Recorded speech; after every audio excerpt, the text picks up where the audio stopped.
Monsieur le Président, chers collègues, le constat est sans appel. D'après les dernières statistiques, encore parues cette semaine, jeudi dernier par Doctolib, les consultations auprès d'un psychologue ont augmenté de 60% chez les 18-24 ans entre 2019 et 2022. Il serait entre 750 000 et 850 000 enfants et adolescents à bénéficier annuellement de soins prodigués en pédopsychiatrie, soit un cas sur deux au regard des jeunes qui souffrent d'un trouble psychiatrique d'après le rapport de la Cour des comptes publié en mars dernier.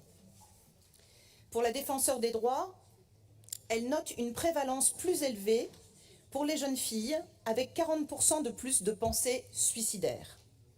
On sait que les enfants LGBTQIA+, sont encore plus exposés au risque de dépression et aux pensées suicidaires. Ces observations explosent chez les jeunes souffrant de dysphorie de genre, auxquels on demande aujourd'hui dans notre région de patienter 2 ans pour un premier rendez-vous. Les phénomènes de harcèlement scolaire participent également des besoins. Il ne s'agit pas d'une simple crise liée à la crise sanitaire. À l'occasion d'une enquête réalisée auprès des jeunes usagers du réseau social Discord, 57% des jeunes interrogés disent ressentir que leur santé mentale s'est dégradée ces dernières années.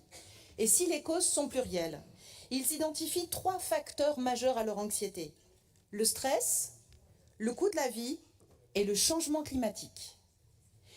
Quelle réponse apportons-nous collectivement à ce fléau? Les infirmiers, infirmières et médecins scolaires ne peuvent accomplir dignement leur mission, faute de personnel et de moyens. Dans les hôpitaux spécialisés, on ferme des lits, faute de personnel pour assurer l'accueil et le suivi.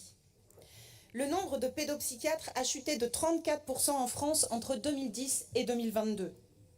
Face à ces défaillances de l'État, seules les collectivités peuvent répondre à ce phénomène massif, enrayer la fabrique du mal-être de la violence contre soi-même et contre les autres. N'oublions pas l'assassinat d'Agnès Lassalle le 22 février dernier dans notre région. Monsieur le Président, s'il vous plaît, entendez ces appels au secours ensemble, interpellons l'État et inventons des solutions et des moyens pour sortir du déni. Appuyons-nous sur ce qui fonctionne et faisons de cette cause une priorité régionale. Je vous remercie.